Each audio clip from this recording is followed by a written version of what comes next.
आज एक खुलासा करने वाला हूं। ये वो दस्तावेज है जिसे चुनाव आयोग 3 महीने से छुपा रहा है। यानी कि 2003 में बिहार में जो इंटेंसिव रिवीजन हुआ था उसकी गाइडलाइन है। याद रखिए, चुनाव आयोग हमेशा कहता रहा है कि हम तो वही कर रहे हैं जो 2003 में हुआ था, और हम कह रहे हैं कि अच्छा बताइए 2003 में क्या किया था।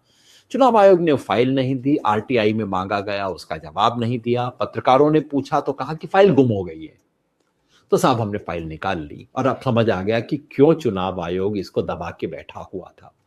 क्योंकि ये जो गाइडलाइंस हैं ये चुनाव आयोग के एक एक दावे का खंडन करती हैं।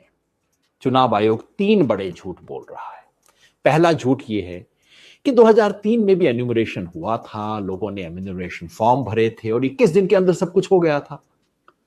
अब गाइडलाइन बताती है कि 2003 में कोई एन्यूमरेशन फॉर्म भरा ही नहीं गया था, कोई लोगों को डेडलाइन नहीं दी गई थी।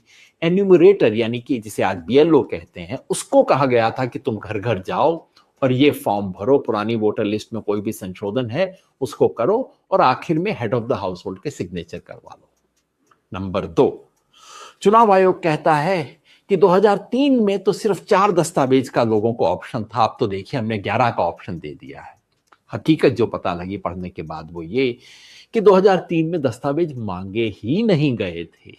दस्तावेज केवल उन लोगों से मांगे गए थे जिनके बारे में शक था कि वो अपनी आयु ठीक नहीं बता रहे हैं या अपना ऑर्डिनरी रेजिडेंस गलत बता रहे हैं, और किसी से कोई दस्तावेज नहीं मांगा गया था। नंबर 3, चुनाव आयोग कहता है कि जो 2003 की लिस्ट में थे उनकी तो नागरिकता की जांच हो चुकी है, बाकी लोग दस्तावेज दें। गाइडलाइन पढ़ के पता लगा कि 2003 में नागरिकता की कोई जांच नहीं की गई थी, बल्कि पैरा 32 में स्पष्ट निर्देश दिया गया है कि एन्यूमरेटर का यह काम नहीं है कि वो नागरिकता की जांच करे।